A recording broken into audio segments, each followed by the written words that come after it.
What great stuff are we seeing today, Fritz? Each picture should have a definite point of view, Jerry. Dans chaque film, il doit y avoir une raison critique. Here, it's a fight of the individual against the circumstances. The eternal problem of the old Greeks. Oh, please. Ici, c'est le problème éternel des anciens Grecs.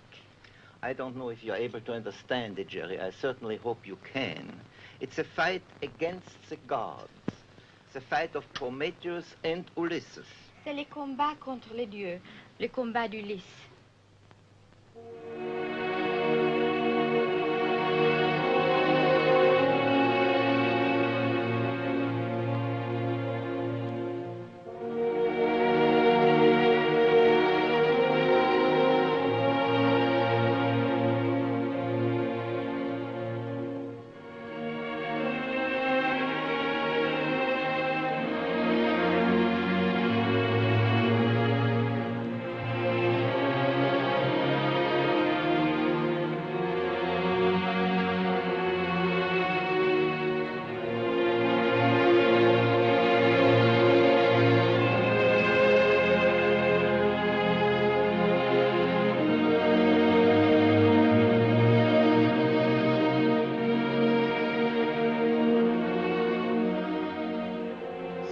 Là, non?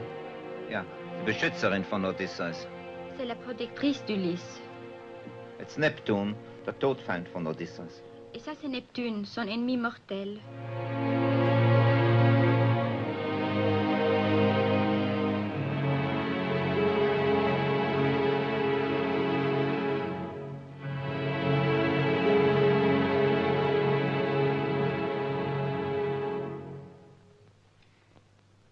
Zweite. La seconda buona.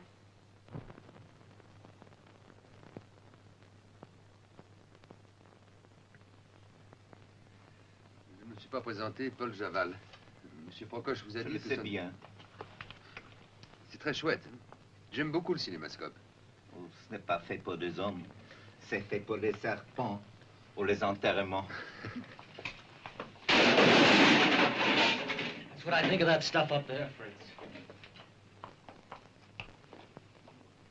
Would you like to rewrite it, Jerry? You cheated me, Fritz. That's not what is in that script. It is. Oh, no. Get the script, Francesca. Qu'est-ce qui se passe, mademoiselle Valigny? Ils se disputent pour les scénarios?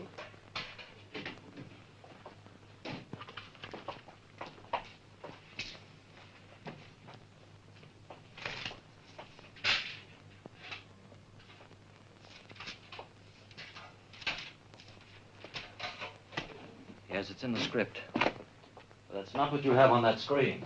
Naturally, because in the script it is written. And on the screen it's pictures.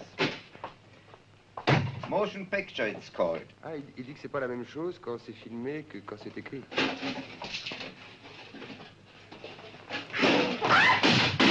Jerry. Finally you get the feel of Greek culture. J'avais rendez-vous avec ma femme, je vais voir si elle est là. Stay right there.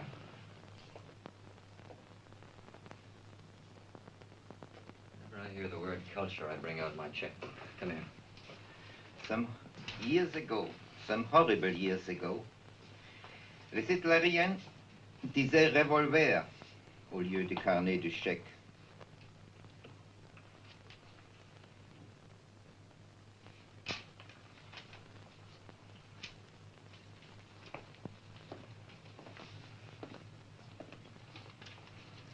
want to hear no, yes or no, if you're going to rewrite that stuff. Est-ce que vous allez accepter le travail? Oui ou non?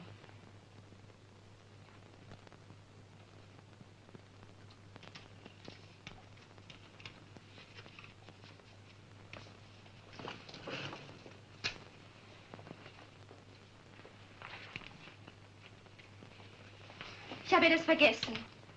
Furchtlos bleibt aber, so muss, der Mann, einsam vor Gott. Es schützt die Einfalt ihn und keiner Waffen braucht's und keiner Listen, solange bis Gottes Fehl hilft. Mais l'homme, quand il le faut, peut demeurer sans peur seul devant Dieu. Sa candeur le protège, et il n'a besoin ni d'armes, ni de ruses, jusqu'à l'heure où l'absence de Dieu vient à son aide. Très bien. C'est de Hölderlin, n'est-ce pas, Mr. Lang? Oui, la vocation du poète. Le dernier vers est très obscur. Hölderlin avait écrit d'abord, solange der Gott nicht da ist. Tant que Dieu ne fait pas défaut. Et ensuite, solange der Gott uns nahe ist. Tant que Dieu nous demeure proche. Oui, vous voyez la rédaction du dernier vers contredit les deux autres. Ce n'est plus la présence de Dieu, c'est l'absence de Dieu qui rassure l'homme. Vous vous appelez Fritz Lang et moi Jean-Luc Godard. Je crois que vous avez fait beaucoup plus de films que moi, je crois. Vous savez combien? Non, je ne sais pas. Mais je sais, vous savez Moi, beaucoup, je sais. Vous savez beaucoup plus de mes films que moi-même. Vous en avez fait 42. Mon Dieu, beaucoup trop. Et en 42 films, vous avez vu beaucoup de choses, vous avez beaucoup de bouleversements, toute l'histoire de l'Europe, de l'Amérique. Et aujourd'hui, je voudrais, si on vous posait une question, quelqu'un qui ne connaît pas le cinéma, et vous poserait une question à vous, Fritz Lang, et vous demanderait comment est-ce qu'on doit définir qu'est-ce que c'est qu'un homme, et un homme plus particulier qui s'appelle un metteur en scène. Est-ce que c'est un travailleur, un artiste? Enfin, je veux dire, qu'est-ce que c'est qu'un homme, justement, qui est un metteur en scène? Quelle est sa particularité? Écoute, vous savez que je n'aime pas le nom d'un artiste. Qu'est-ce que c'est un artiste? C'est un homme qui travaille beaucoup, qui connaît son métier. Un grand chirurgien. C'est un artiste, dans mon opinion. Moi, je suis un homme qui travaille beaucoup, qui aime son métier. Il faut dire que j'aime beaucoup. Et ça, c'est tout. Moi, j'ai un sentiment un peu différent. Enfin, je veux dire, Van Gogh était quelqu'un de plus important que le menuisier qui a fabriqué le chevalet sur lequel peignait Van Gogh, même si c'était un très beau chevalet. Oui, vous avez tout à fait raison, naturellement. Donc, c'est un exemple extraordinaire, très bon. Peut-être je n'ai pas raison, j'ai tort.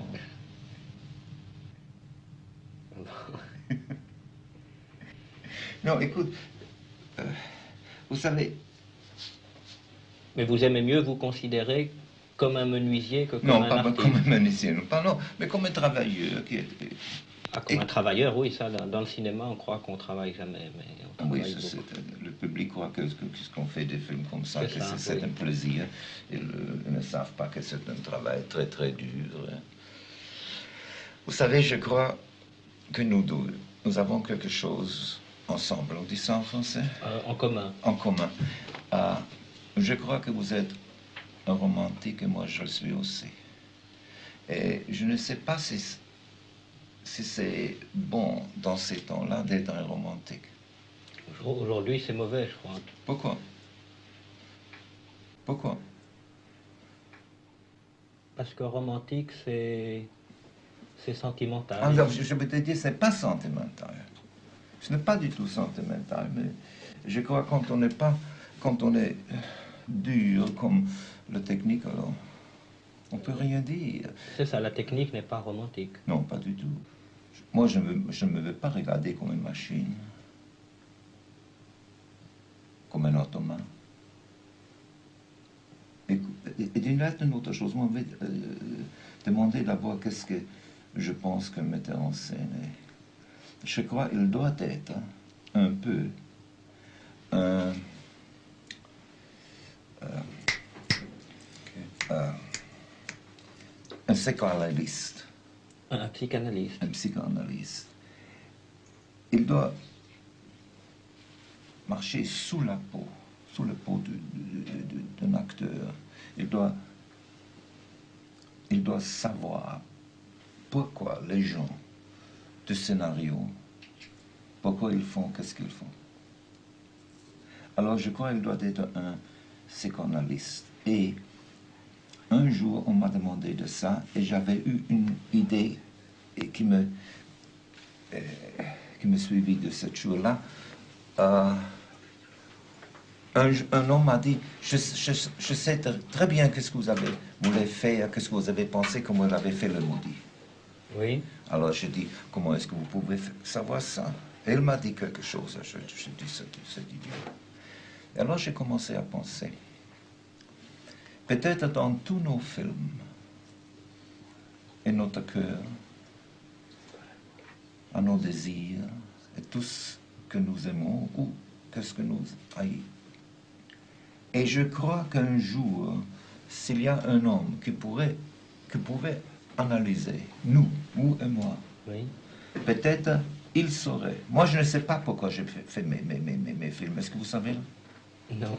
Alors, et je crois que cet homme trouvera pourquoi nous faisons ça ou ça comme nous le savons. Alors je crois qu'un metteur en scène doit être un peu un psychanalyste.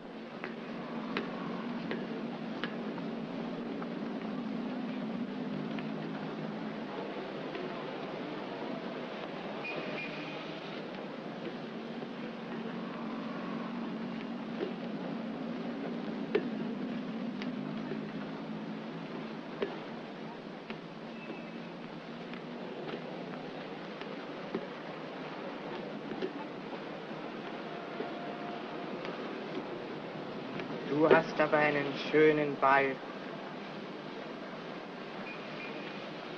Wie heißt du denn? Else Beckmann. Il y a quelque chose qui me frappe toujours chez si vous me permettez de vous appeler un plus vieux metteur en scène. Et quoi? Un vieux metteur en Un scène. dinosaure, un dinosaure.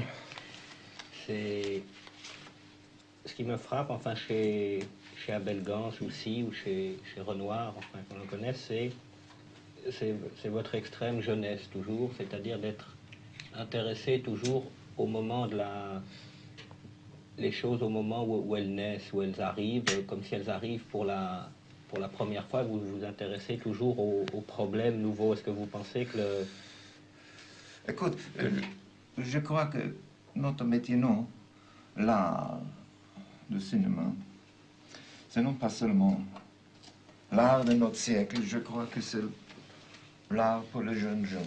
Vous pensez que c'est l'art de la jeunesse plus? Moi je pense aussi. Je veux dire quelque chose, je pensais beaucoup, et j'ai écrit un film que je n'ai jamais fait. C'était nommé, je ne sais pas, j'ai oublié. Et j'essayais de me Se souvenir. De me souvenir de ma jeunesse. Je ne pouvais pas. Je voulais avoir une comparaison Oui. avec la jeunesse d'aujourd'hui et ma jeunesse. Je crois que dans notre temps, où on vit beaucoup plus vite, Oui. pensez, les films muets, ils sont beaucoup plus lentement. Oui, Les films qu'on a fait oui. 30 ans après, le dinosaure parle maintenant. Les films, alors quand j'ai commencé, 19, 19, alors ce sont 45, 46 ans. Alors les films sont beaucoup plus lentement. Comme notre vie a commencé de marcher de plus en plus en vite, nos films devenaient un peu plus vite, Plus rapide. plus rapides. Et ça, c'est ça. Et la vie de la jeunesse, je crois, est beaucoup plus rapide comme notre vie était quand nous étions jeunes. Meine Herren, ich eröffne die Sitzung. Der Ordnung halber stelle ich fest, dass sämtliche Führer der Ringorganisationen vertreten sind. Ich nehme an, Sie sind bevollmächtigt, bindende Erklärungen für Ihre Organisationen abzugeben. Schön, wir brauchen uns nicht lange bei der Vorrede aufzuhalten. Wir wissen ja alle, warum wir hier sind. Ein Außenseiter verdirbt uns das Geschäft und den Kredit. Die Maßnahmen der Polizei, die täglichen planmäßigen Razzien zur Ergreifung des Kindermörders hindern unsere Tätigkeit in einem kaum mehr ertragbaren Maße. Es geht nicht mehr länger an, dass wir in keinem Hotel, in keiner Kaschemme, in keinem Konzertcafé und in keiner Privatwohnung mehr vor einem Zugriff der Kriminalpolizei sicher sind. Sehr richtig. Bravo. Dieser Zustand muss ein Ende nehmen. Wir müssen wieder geordnete Verhältnisse bekommen, sonst machen wir Pleite. Die Kassen unserer Organisationen sind nächstens erschöpft. Wenn wir nicht die Unterstützungsbeiträge für die Frauen unserer Kollegen, die auf Staatskosten verpflegt werden, in Angriff nehmen wollen, so weiß ich nicht mehr, wo wir die Gelder hernehmen sollen, die wir zur Vorbereitung und Ausführung unserer Pläne benötigen. Außerdem leidet unser Renommee. Die Polizei sucht den Mörder in unseren Kreisen. Meine Herren, wenn sich mir bei Ausübung meines Berufs ein Kriminalbeamter den Weg stellt, dann weiß er, welches Risiko er eingeht. Und ich weiß es auch. Wenn einer dabei drauf geht, im Beruf gestorben, schön, geht in Ordnung. Aber zwischen dem, den die Kriminalpolizei sucht, und zwischen uns, da ziehen wir einen dicken Strich. Gleich Schluss. Jawohl. Wir üben unseren Beruf aus, weil wir existieren müssen. Aber diese Bestie hat kein Recht zu existieren. Die muss weg. Die muss ausgerottet werden, vertilgt. Ohne Gnade und Barmherzigkeit. Kein Kind dieser Stadt darf einen Schritt tun, von dem wir nichts wissen. Ja gut, aber wie? Wer? Es müssen Menschen sein, die überall hinkommen, ohne Aufsehen zu erregen. Die jedem auf der Straße nachgehen können, ohne aufzufallen. Die jedem Kind in jedes Haus folgen können, ohne Misstrauen zu erwecken. Mit einem Wort, Menschen, die unmöglichen Verdacht des Mörders erregen können. Aber wer? Aber solche gibt's doch gar nicht. Ja, wer kann denn das? Wer? Er. Die Bettler. Die Organisation der Bettler. Oui, je vous dis quelque chose. Nous, alors, je vous ai dit, il y a presque personne qui existe encore quand nous avons commencé Non, il y a... de travailler dans cette, dans C'est ça, dans cette nouveau art. Il y a Dreyer, Abelgans et vous. Oui. Et nous n'avons pas eu le mot, comme vous l'avez maintenant. La parole. La parole. La parole. Je crois que c'est beaucoup plus facile pour nous que pour vous. Parce que nous étions des explorateurs. Et dans ces jours-là, disons-nous, les commanditaires ne demandaient pas, il faut finir un film dans 4 semaines ou quelque chose comme ça. Et on a fait beaucoup d'argent avec ces films dans ces temps-là.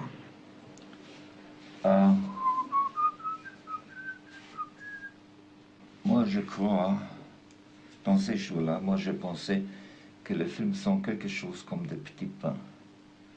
Ils sont bons, on les fait pour la consommation d'aujourd'hui, dans une semaine, dans 6 mois, dans un an. Je ne sais pas comment il est maintenant. Mais un film qui reste n'est pas seulement est plus qu'un petit pain. Naturellement, mais c'est seulement, je crois que seulement le temps et le public que peut dire, et quand un film reste, disons-nous, je crois, un film d'Abelgans, Napoléon. Napoléon, je crois, c'est le film qui restera d'Abelgans. Alors, c'est une pièce d'art. Mais combien de films vous connaissez ça? Combien de films qu'on peut jouer aujourd'hui et que le public le voit aussi, et l'aime aussi? Ça arrive, peut-être, il n'y en a pas. On citait Abelgans, Dreyer et vous. Je crois que de Dreyer, peut-être, c'est la passion de Jeanne d'Arc. La passion de Jeanne d'Arc. Peut-être le vampire. Et pour vous, à mon avis, je crois que c'est... Le body M. C'est M, oui. Oui. Oui, est-ce que c'est le vôtre aussi? Oui, je crois, naturellement. Je crois que le film M est un documentaire.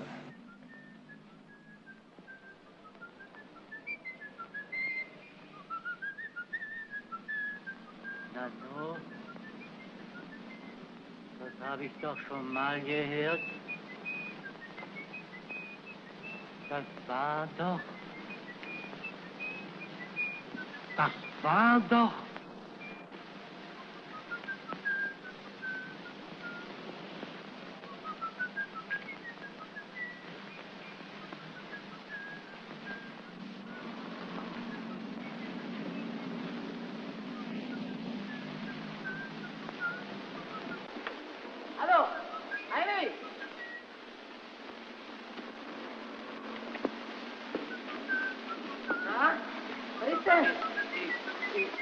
machst du denn? Na, hör doch mal, da pfeift doch einer.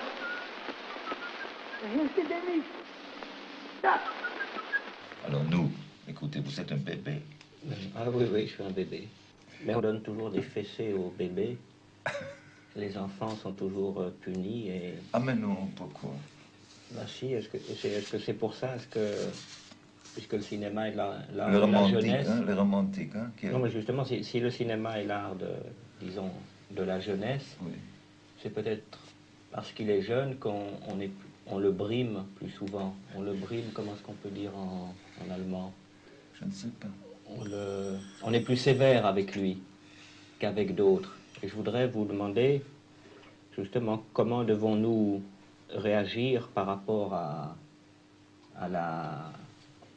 Disons pas la censure, disons un mot plus élevé que la censure, disons la tyrannie. Est-ce qu'il faut, comme les enfants, tout briser, tout casser, ou est-ce qu'il faut au contraire essayer de ruser avec elle Je ne sais rien des enfants. Non, mais et de la tyrannie, vous Ah, savez. mais de la tyrannie, naturellement, il faut toujours lutter contre la tyrannie. Et quand vous avez parlé de la censure, il m'intéresse quelque chose. Je ne sais pas si c'est vrai. Dis-moi, on m'a dit qu'on a... moi, j'étais toujours un ennemi de la censure, toujours. Alors, moi, j'ai fait un film qui était nommé Girl, Woman in the Window. Oui, la femme au portrait. La femme au portrait. Et il y avait une scène là-dedans où une femme, et c'était un rêve, Oui, c'était un rêve. où une femme essaye de poissonner un homme. Et cette scène était coupée. Non pas en Amérique, ça veut dire dans toute l'Amérique. C'était coupé à l'Oregon parce qu'il y avait là plusieurs un cas où une femme voulait empoisonner quelqu'un. On a un peu la censure, mais on m'a dit que vous avez beaucoup la censure. Est-ce que c'est vraiment vrai que en France, et vous savez comme j'aime la France, on ne peut pas montrer un politicien ou un homme de la police qui prend de l'argent? Ah non, ça je crois pas. Mais pourquoi pas? Mais c'est très curieux. En France, on peut faire beaucoup de... enfin, disons, les 3/4 des films que je fais en France, je ne peux pas les faire en Russie ni en Amérique. Pourquoi pas ça? Mais il y a certains films que je ne peux pas faire en France, mais que je peux faire en Amérique ou en Russie. Par exemple, un film de guerre, on ne peut pas le faire en France. Pourquoi pas? Les généraux, peut... les généraux ont toujours raison, hein? On ne peut pas montrer un capitaine ou un général qui se trompe. On ne peut pas. Hein? On ne peut pas. Un film sur la libération... Ça, c'est drôle. Par exemple, il n'y a encore aucun film qui a été fait, enfin vraiment un film fait sur la libération. Pourquoi? Ou sur l'occupation. Parce que, je ne sais pas, les Français ne réagissent... Même pas le public, disons, les pouvoirs réagissent d'une manière très... Ils n'aiment pas le documentaire. Si c'est de la fiction... Mais écoute...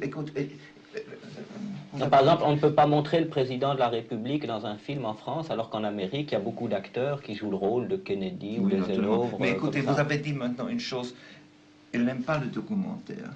Moi, je crois qu'un film qu'on tourne d'aujourd'hui, ou d'un temps que nous connaissons, où nous avons vécu, oui, où nous vivons. Où nous vivons. Quand on tourne un film comme ça, il doit être un documentaire. Il est forcé s'il est bon, documentaire. il est forcé d'être documentaire. Documentaire. Well, what do you think, Fritz? The girl of him. Of the girl, for Nausicaa. She will be extremely good for the south of Australia, for the kangaroos. Vous venez avec nous à Capri, Monsieur Lang. Chaque matin, pour gagner mon pain, je vais au marché où on vend des mensonges. Et plein d'espoir, je me range à côté des vendeurs. Qu'est-ce que c'est? Hollywood. Un extrait d'une ballade de pauvre bébé. Bertolt Brecht. Oui. Merci. She agrees to take off her clothes Tuesday morning, 8 o'clock on the beach. What do you think of him? Le monde d'Homère est un monde réel. Et le poète appartenait à une civilisation qui s'est développée en accord et non en opposition avec la nature. Et la beauté de l'Odyssée réside justement dans cette croyance en la réalité comme elle est. Donc une réalité telle qu'elle se présente objectivement. Exactement. Et dans une forme qui ne se décompose pas. Et qui est ce qu'elle est. À prendre ou à laisser. Why don't you say something? Non, par exemple, actuellement, aujourd'hui, à Paris, il y a certains films qu'on ne peut pas faire, ou que si on fait, on sait d'avance qu'ils auront beaucoup d'ennuis. Moi, par exemple, j'ai envie de faire un film sur les étudiants. Et Or, les étudiants sont des gens de 18, 19 ans qui s'intéressent à tout, et surtout à la politique et à la... puisque... mais c'est à beaucoup de important. choses. Mais écoute, c'est important de dire Ah, mais quelque ça, chose par exemple, comme on peut pas faire de film, par exemple, sur les dockers, comme Waterfront ou n'importe quoi aux États-Unis. Ça, on peut pas parce que c'est comme ça. Voilà des exemples. Je vous dis quelque chose. Nous avons eu une censure à Hollywood et on pouvait parler avec ces gens-là, vous savez. Non, c'est ça, c'est mieux parce que c'était. On peut parler ici. Non, on peut pas. On peut pas. On peut pas. Qui fait la censure? Un groupe de gens ou... Oui, un groupe de gens qu'on connaît pas. Qu'on connaît pas. Qu'on connaît pas. Vous savez, au temps passé, je m'ai toujours trouvé quand j'ai fait un film et j'allais à la censure, non pas comme un homme qui a fait quelque chose, non pas comme un homme avec mes collaborateurs qu'on a essayé de faire quelque chose de bon. Je me trouvais comme un petit garçon qui a fait quelque chose de méchant et qui attend maintenant que le... Moi, je crois que c'est parce que peut-être le public est un peu comme ça. La censure elle ne regarde pas les choses aussi avec son cœur. Elle regarde comme il y avait une phrase que... Le romantique, hein, le cœur est nécessaire, je crois que vous avez raison. Une phrase de Carlo Ponti, le producteur, qui m'a toujours frappé. Il disait le public regarde pas avec les yeux, il regarde les films avec son ventre. Est-ce que vous pensez que c'est vrai ou pas? Que veut dire le ventre? Je crois que je sais ce qu'elle veut dire.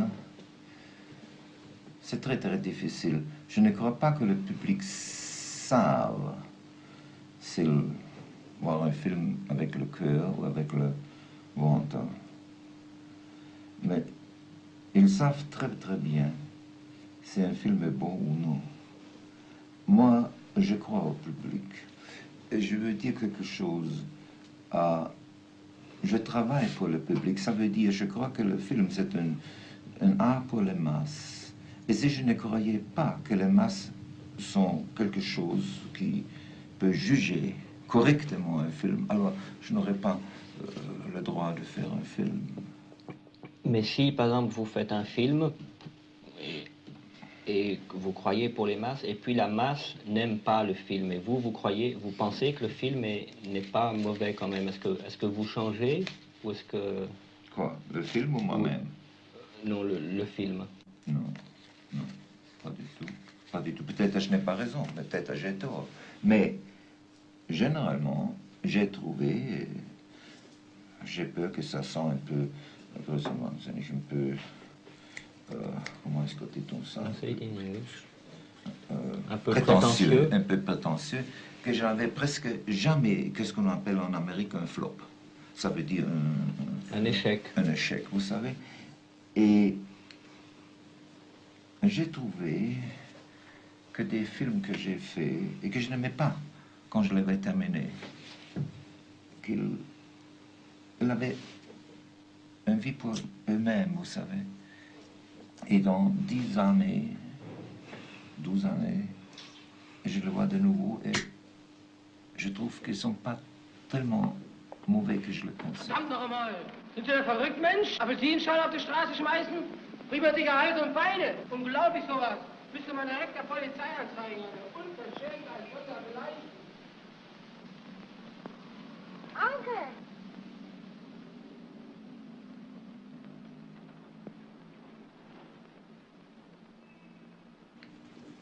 Quand je vous avais vu il y a il y a 6 mois ou 7 mois, enfin, à Cannes, vous ne saviez pas si vous alliez refaire encore un... Non. Vous alliez faire encore un film, et maintenant, je crois que vous avez envie d'en faire un. Est-ce que vous pouvez me dire... si Faut c'est dire pas- la vérité? Ah oui, l'invraisemblable vérité. Cher ami, je voulais dire quelque chose.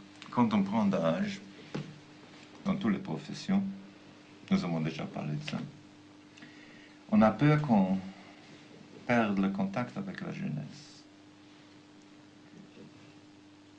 J'avais peur de ça. Je ne voulais plus faire des films. Quand, vous savez, j'étais très heureux quand je pouvais travailler avec vous dans Le Mépris comme acteur.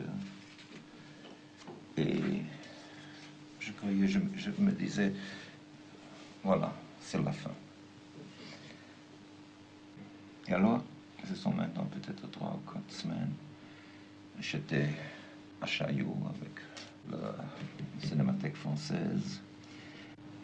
Il y avait 2 ou 3 jeunes gens, filles et des garçons qui sont venus et dit, Monsieur Lang, vos films nous avaient donné tant de joie, tant des heures de plaisir, et nous avons appris beaucoup de choses de vous. Faites encore des films. J'étais très très touché et je crois que je ferai encore un film.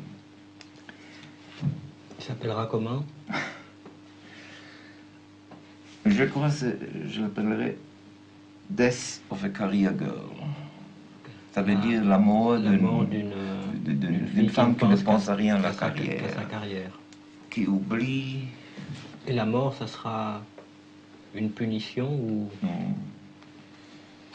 C'est une morte vivante.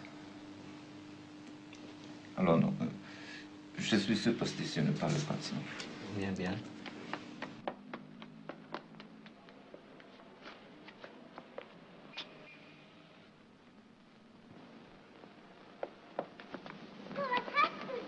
Komm, wir gehen.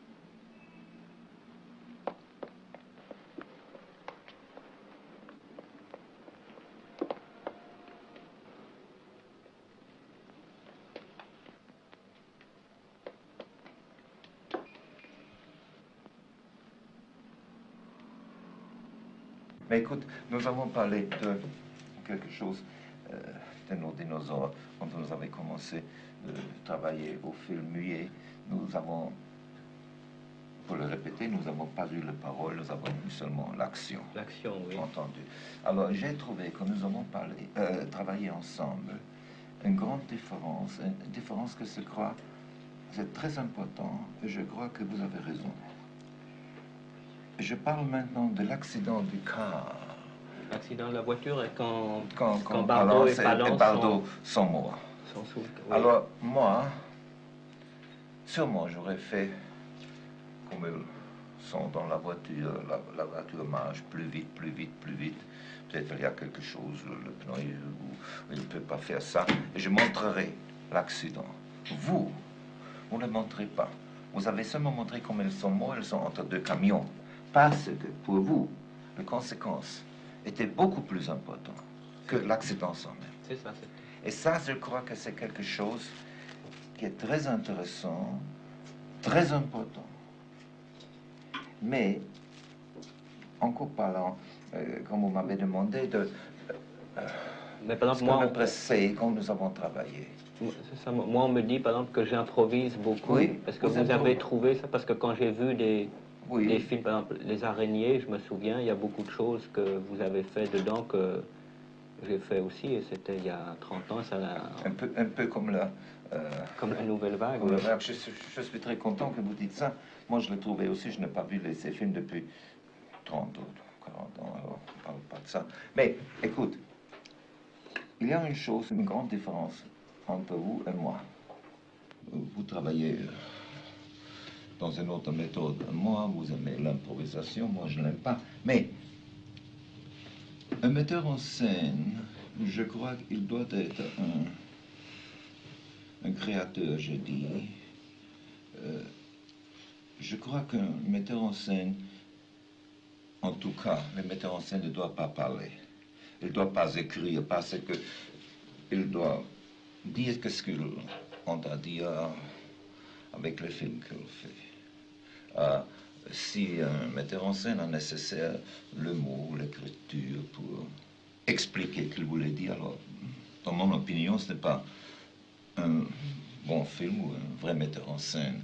Un metteur en scène qui dit à l'acteur, écoute, tu viens par ici, dans cette porte, tu sais, tu as lu le manuscrit, et tu fais ça et ça, et voilà le dialogue. Alors quand tu as terminé, vous partez par ici, c'est pour moi un traffic cop, qu'est-ce que veut dire Un agent de la circulation. Un flic de la circulation, ce n'est pas un metteur en scène. Je vous vais montrer quelque chose, attendez un moment. Comment est-ce qu'on dit ça? C'est ça. Écoute, quand je commence à travailler, quand j'ai voilà. Oh, merci. Quand j'ai un scénario, disons-nous, j'ai une scène. Alors, une scène, l'architecte vient, il me donne une chambre comme ça, disons-nous, par hasard. Alors, dis-je, non, ça, ce ne peut pas pour moi. Je veux avoir 4 murs, voilà, comme ça. Hein? Et alors, je dis, cet homme est assis à un bureau. Voilà le bureau. Alors c'est nécessaire qu'il y ait ici une fenêtre. Alors voilà ce qu'il me donne d'abord. Hein? Il est assis ici. Il me donne ici une porte. Alors je dis, écoute, j'ai une scène où cet homme qui est assis ici, quand il doit marcher par ici, c'est très longtemps. Oui. Je ne veux pas... to waste. Attendre, de perdre du temps. Oui. Alors, donne-moi une porte ici, qu'il peut s'en aller ici. Mais, maintenant je suis assis, et c'est tout à fait contraire de vous, je crois. Je regarde, j'ai le manuscrit ici, et je dis, alors, on commence ici avec un plan. Et maintenant, l'homme est assis ici, il écrit, et la fenêtre vient du correct côté, il ouvre, il regarde, et quelqu'un entre par ici. Alors, maintenant, je fais un dessin comme ça, et il va par ici, le caméra va retour, et quand il met, disons, une femme, le caméra est maintenant là. Alors, pour ça, quand je fais ça, je sais d'abord où je dois avoir les tracks. Les travelling. Les travelling. Et une autre chose, moi, je ne tourne pas en consécutif. Dans l'ordre. Dans l'ordre des scènes. Alors j'ai dit, maintenant le caméraman fait le lit pour tous les plans qui sont dans cette côté. C'est ça, oui. Quand j'ai un plan de cette côté-là, disons-nous comme ça, n'est-ce pas? Je le laisse. Et vous le faites je fais toutes les choses quand c'est ici, et quand j'ai les autres choses, je le tourne ici. Et je crois que ça me gagne du temps. Je le fais toujours quand je viens au studio, je sais exactement ce que je veux faire. C'est parce que vous avez une idée très précise de la scène. Oui, ça ne veut pas dire que je change quelquefois, mais pas très souvent. Mais vous changez à l'intérieur de votre idée. Non pas de mon idée, mais quelquefois on voit quelque chose qui est meilleur. Peut-être un acteur ne peut pas parler exactement les lignes, vous faites quelque chose de différent. Maintenant, moi, une chose que je voudrais bien que vous m'expliquiez. Moi, ce que je saurais pas... Moi, je saurais pas dire si je veux le bureau là, ou bien là. Mais pourquoi pas? S'il n'y a rien, je ne sais pas. Il faut que je vois le bureau, la chaise, la porte. Mais écoutez, vous avez... Et alors, si la porte est là, moi je dis comme vous, je ne veux pas perdre de temps.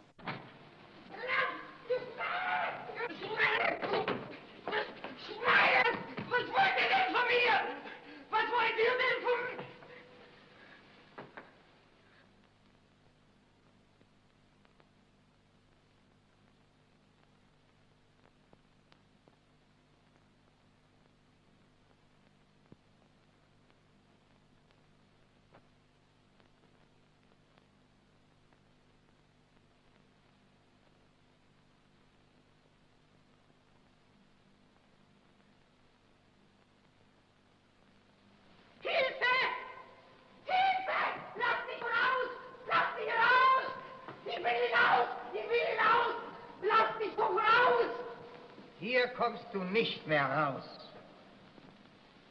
Aber meine Herren, ich bitte Sie, ich weiß gar nicht, was Sie von mir wollen. Ich bitte Sie, lassen Sie mich doch frei. Das Ganze muss doch ein Irrtum sein. Ein Irrtum. Oh nein, kein Irrtum. Ausgeschlossen. Das ist kein Irrtum.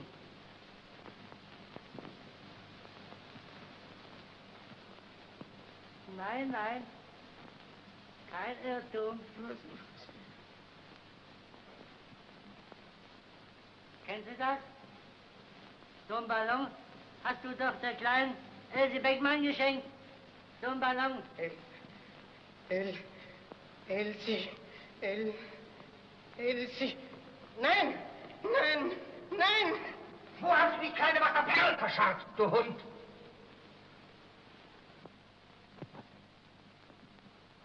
Aber die habe ich ja gar nicht gekannt. Ach, die hast du gar nicht gekannt. Die auch nicht, was? Und die? Und die hast du auch nicht gekannt, was? Nicht raus! Achtung, die Tür! Mach ihn, Feste! Wo ist Tierhund? Gib mich!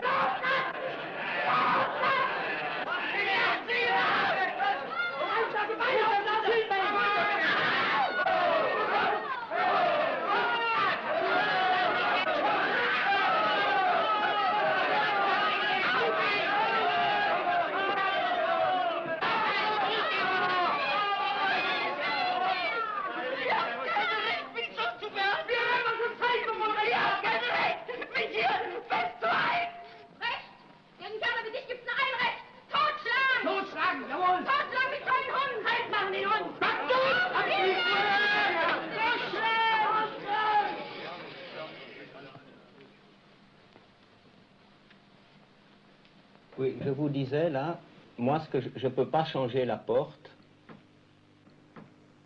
Moi j'ai besoin que tout existe, que les murs existent vraiment, que la porte existe. Alors comme ça existe, je dis je ne peux pas le changer. Mais écoute... Ce que je peux changer, ce sont les gens, ou alors si la porte ne me plaît pas, ben, je vais chercher un autre appartement dans un autre quartier. Oui, je sais. Par exemple, finalement, vous vous souvenez de l'appartement à Rome dans lequel on a tourné Le Mépris? Alors il faut dire quelque chose. Quand j'ai vu cette scène-là, alors il faut dire la vérité. En ce cas, je comprends très bien que vous avez improvisé. Moi, je trouve cette scène extraordinaire. C'est un de plus... Non, mais par exemple, alors maintenant je parle. Je crois que c'est un des meilleures scènes que j'ai jamais vues. Et vous savez, je ne vous flatte pas. Bon, si Non, mais non, vous savez que je crois que vous êtes un... Alors, vous savez ce que je pense de vous. Mais dans cette scène, j'ai compris pourquoi vous improvisez quelquefois. Mais vous avez une grande vision toujours. Pourquoi est-ce que c'est nécessaire de voir tout? Vous savez, c'est une vision, ce n'est pas nécessaire. C'est une chose que je ne comprends pas tout à fait. Bah, peut-être que moi j'aime mieux m'intéresser à l'ensemble d'une chose plutôt qu'à une chose particulière. Oui, vous savez, moi je crois, mais alors... on pourrait discuter de ça pour des nuits et des nuits. Je crois que quand on fait, comme moi, fait un film, je vois l'ensemble, je vois tout. Et j'essaie de faire une scène pour que dans 100 scènes après, oui. Je commence ici avec une idée qui a la culmination ici. Oui. Et je crois quand on improvise... Ça, c'est sûrement... Ça, c'est très difficile. Oui, c'est pas... Ou c'est mauvais, oui, oui. Ça, alors, je ne dis pas que c'est meilleur que le vôtre, que c'est meilleur que le vôtre. Mais peut-être... c'est comme j'ai au départ, disons, peut-être un point de vue qui est plus le documentaire, et au départ, vous avez un point de vue qui est plus la fiction, et puis ensuite, ça revient, il faut les deux ensemble. Oui, je crois que vous avez raison. Il y a une chose, tout à l'heure, on disait du mal de la France, mais il y a une chose qui est, je crois, extraordinaire. Je sais ce que vous voulez dire. C'est le seul pays où le metteur en scène a un copyright. Hein? Je ne sais pas si c'est un copyright, mais enfin, c'est le seul où, de par la loi, il est considéré comme un auteur. Oui, je sais. Et c'est quelque chose qui est existe extraordinaire en France. Qui n'existe nulle part ailleurs. Nulle part. Les distributeurs, les commanditaires, ils coupent. Et on ne peut rien faire en Amérique, on ne peut rien faire en Angleterre, on ne peut rien faire en Allemagne. Je vous pouvais dire 2 ou 3 films à moi où on a vraiment coupé exactement les scènes pour lesquelles j'ai fait le film. Et vous pouvez faire rien du tout. Pourquoi faire du cinéma aujourd'hui, si je vous propose? Pourquoi faire du cinéma aujourd'hui? Il faut le faire, le romantique, vous savez, il faut le faire. Non, mais je vais vous dire quelque chose. Je n'ai rien contre entertainment, la distraction. La distraction, rien du tout. Mais quand j'ai vu un film avec des masses, j'ai vu tous les films. Alors pour moi, je n'ai aucune raison de voir, disons-nous, Cléopâtre ou quelque chose comme ça. C'est toujours la même chose. Non, mais je crois un film d'aujourd'hui, il faut critiquer, il faut critiquer, il faut mettre sur quelque chose, il doit avoir comme sujet quelque chose qui est intéressant pour la jeunesse. Je dis toujours, qu'est-ce que c'est un bon film? Je ne sais pas. Un bon film est un film pour moi que je veux voir encore 1 fois, 2 fois ou 3 fois. Je dis souvent qu'un film doit être naturellement un divertissement, mais il doit dire quelque chose, il doit critiquer, disons-nous. Je crois qu'on parle d'un film quand on peut discuter, quand on a vu un film. Alors, les gens vont au cinéma peut-être 2e et 3e fois, ça c'est très important. Mais, je vous dis quelque chose, c'est très difficile souvent. Si vous me permettez de parler d'un film à moi, d'un film de moi, de M, je crois que c'était très fortunately, heureusement, je pouvais toucher plusieurs couches de l'audience. Alors, disons, pour une couche, c'était le poursuite d'un criminel. Pour une autre couche, c'était montrer le travail de la police. Pour une troisième, ça est maintenant important, c'était une discussion de la peine capitale. Et, last not least, très important, l'idée de film qu'il faut surveiller de plus en plus, beaucoup plus que maintenant, les enfants. Ich verlange, dass man mich zur Polizei ausliefert! Ich verlange, dass man mich vor ein ordentliches Gericht stellt! Sehr richtig, das könnt ihr sofort, mein Junge. Ausgerechnet. Damit du dich auf den Paragraph 51 berufst und dein Leben lang auf Staatskosten verpflegt wirst.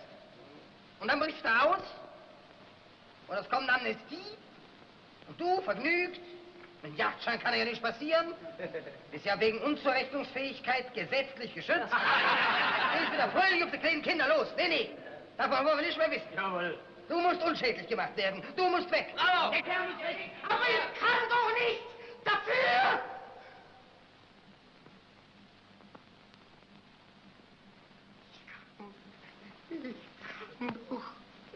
Ich kann doch nichts dafür. Das kennen wir.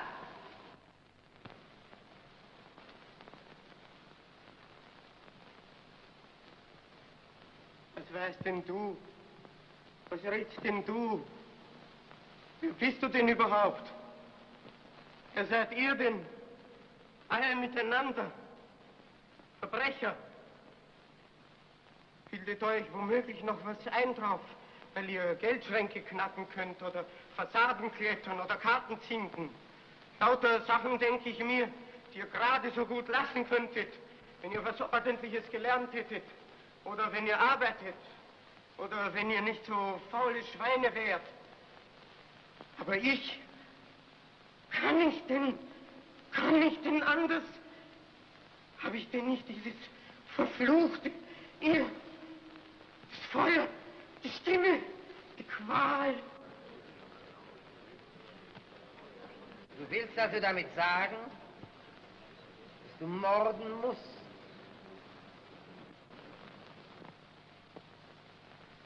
Immer muss ich durch Straßen gehen und immer spüre ich, da ist einer hinter mir her. Das bin ich selber und verfolgt mich. Lautlos. Aber ich höre es doch. Ja, manchmal ist mir, als ob ich selber hinter mir herliefe. Ich will davon, von mir selber davonlaufen, aber ich kann mir nicht entkommen. Muss den Weg gehen, den es mich jagt. Muss rennen, endlose Straßen. Ich will weg. Und mit mir rennen die Gespenster von Müttern, von Kindern. Die gehen nie mehr weg. Die sind immer da. Immer. Nur nicht, wenn ich's tue. Wenn ich...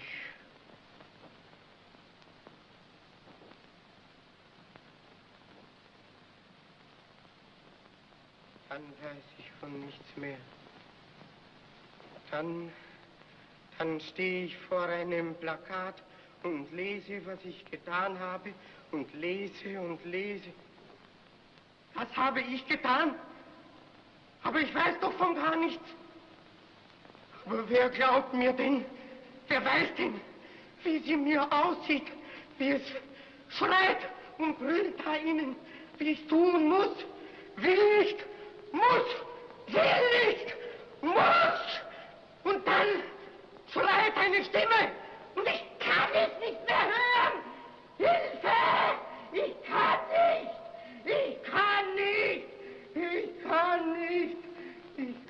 nicht! Der Angeklagte hat gesagt, dass er nicht anders kann. Das heißt also, dass er morden muss. Und damit hat er sich selber sein Todesurteil gesprochen. Ein Mensch, der von sich selber sagt, dass er zwangsweise fremdes Leben vernichtet, dieser Mensch muss ausgelöscht werden wie ein Schafenfeuer. Dieser Mensch muss ausgerottet werden. Dieser Mensch muss weg.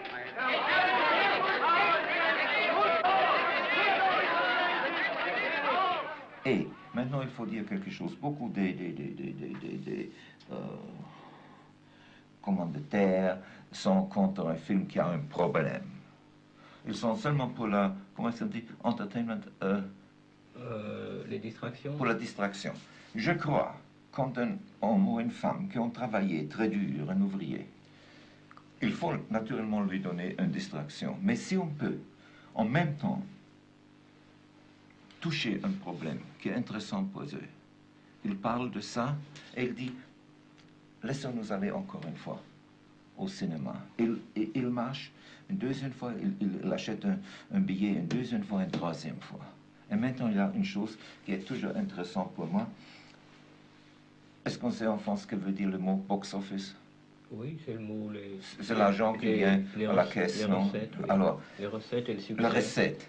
Alors, les commanditaires, quand ils... Moi, je suis aussi intéressé.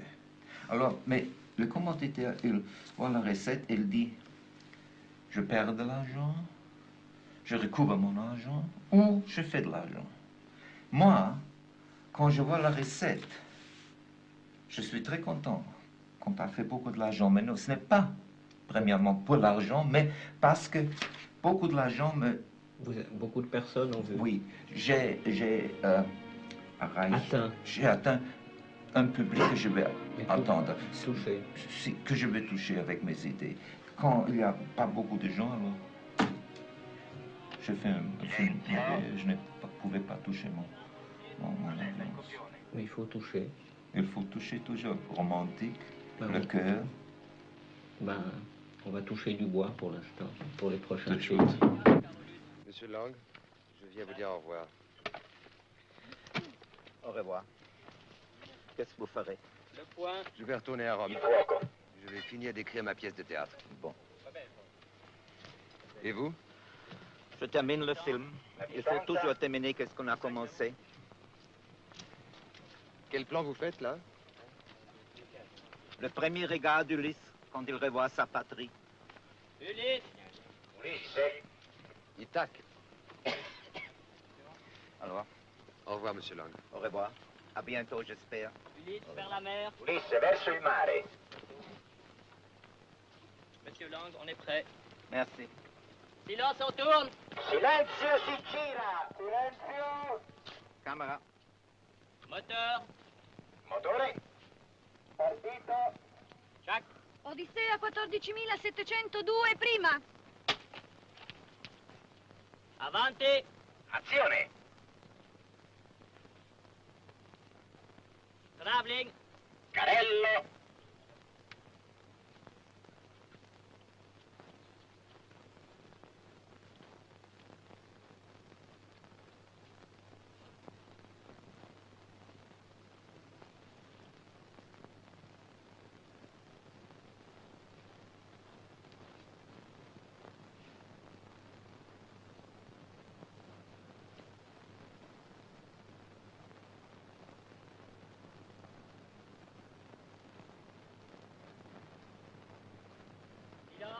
Silenzio.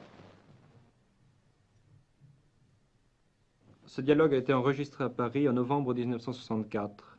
Howard Vernon, qui fut l'un des principaux interprètes du dernier film de Fritz Lang, est resté depuis lors son ami et son confident. Il assiste à l'entretien et il nous a raconté par la suite comment, avec quel souci du détail, avec quel soin Fritz Lang s'y était préparé. Cette interview, mais il a pris ça extrêmement au sérieux. C'était pour lui que, mon Dieu, c'était aussi sérieux, toute proportion gardée, que de faire un film. Ça faisait partie de son travail, c'était un contact avec le public, et c'était tout aussi important pour lui de donner cette interview que de préparer, mettons, une scène d'un film.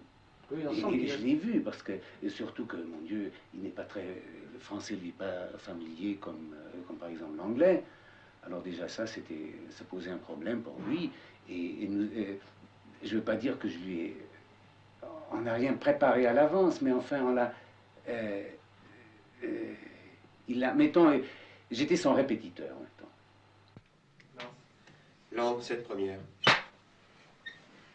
Et après la bout de souffle, on peut trouver le style de Jean-Luc dans tous ses films et de pur en pur. Et disons-nous dans Une femme est une femme, et surtout dans Viva la vie. Comment ça se fait? Vivre sa vie. Encore une fois? Oui. Encore une fois? Oui, s'il vous plaît. Attendez un moment.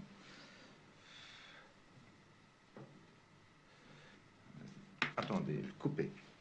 Lang, cette deuxième. Et après la bout de souffle, on peut trouver le style de Jean-Luc Godard de plus en plus pur dans ce film Une femme est une femme, et surtout dans Viva sa vie. Terminé. La Fritz Lang, 8 première. Oui, je crois que c'est un peu... Je peur que c'est encore une fois. Coupé.